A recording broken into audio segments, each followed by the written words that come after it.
अहंकार के रास्ते अति सूक्ष्म होते हैं। एक सम्राट विश्व विजेता हो गया। तब उसे खबर मिलने लगी कि उसके बचपन का एक साथी दिगंबर फकीर हो गया है। वह नग्न रहने लगा है। उस फकीर की ख्याति सम्राट तक आने लगी। सम्राट ने उसे निमंत्रण भेजा कि आप कभी राजधानी आएं। हम पुराने मित्र हैं, बचपन में हम साथ थे, एक साथ एक स्कूल में पढ़े थे, एक ही पट्टी पर बैठे थे। बड़ी कृपा होगी कि आप हमारे यहाँ पधारें। फकीर आया। फकीर तो पैदल चलता था, नग्न था, महीनों लगे पहुँचने में। जब फकीर ठीक राजधानी के बाहर आया तो कुछ यात्री तो राजधानी के बाहर जा रहे थे। उन्होंने फकीर से कहा, क्या तुम्हें पता है, वह सम्राट अपनी अकड़ तुम्हें दिखाना चाहता है, इसीलिए तुम्हें बुलाया है। फकीर ने कहा, कैसी अकड़, क्या अकड़ दिखाएगा?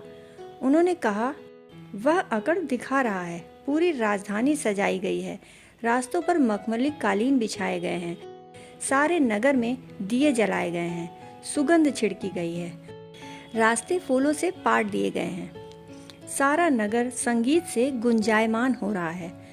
वह तुम्हें दिखाना चाहता है कि देख, तू क्या है, एक नंगा फकीर, और मैं क्या हूँ। फकीर ने कहा, तो हम भी दिखा देंगे। वे यात्री चले गए। शाम को जब फकीर पहुंचा तो सम्राट नगर के द्वार पर उसे लेने आया। वह अपने पूरे दरबार के साथ आया था। उसने राजधानी खूब सजवाई थी। उसने सोचा भी नहीं था कि यह बात इस अर्थ में ली जाएगी। उसने तो यही सोचा था कि फकीर आता होगा, बचपन का साथी है, उसका खूब अच्छा स्वागत हो सके। शायद कहीं गहरे में यह वासना भी छिपी रही होगी कि दिखाऊं उसे, मगर वह बहुत चेतन नहीं था। इसका साफ साफ होश नहीं था। गहरे में जरूर रही होगी। अपनी गहराइयों का हम ही को पता नहीं होता। जब फकीर आया तो वह नग्न तो था ही, उसके पैर भी घुटने तक कीचड़ से सने थे। सम्राट थोड़ा हैरान हुआ, क्योंकि वर्षा तो हुई नहीं है। वर्षा के लिए तो लोग तड़प रहे हैं, रास्ते सूखे पड़े हैं, वृक्ष सूखे जा रहे हैं, किसान घबरा रहे हैं। वर्षा होनी चाहिए और नहीं हो रही है। समय निकला जा रहा है। इतनी कीचड़ कहाँ मिल गई कि घुटने तक कीचड़ में पैर सने हैं।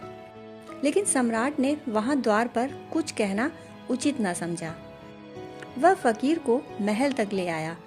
फकीर उन बहुमूल्य कालीनों पर, लाखों रुपयों के कालीनों पर कीचड़ उछालता चलता रहा।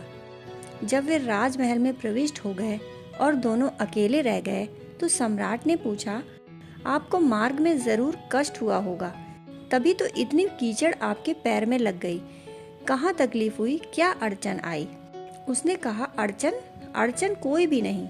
अगर तुम अपनी दौलत दिखाना चाहते हो तो हम भी अपनी फकीरी दिखाना चाहते हैं। हम फकीर हैं, हम लात मारते हैं तुम्हारे बहुमूल्य कालीनों पर।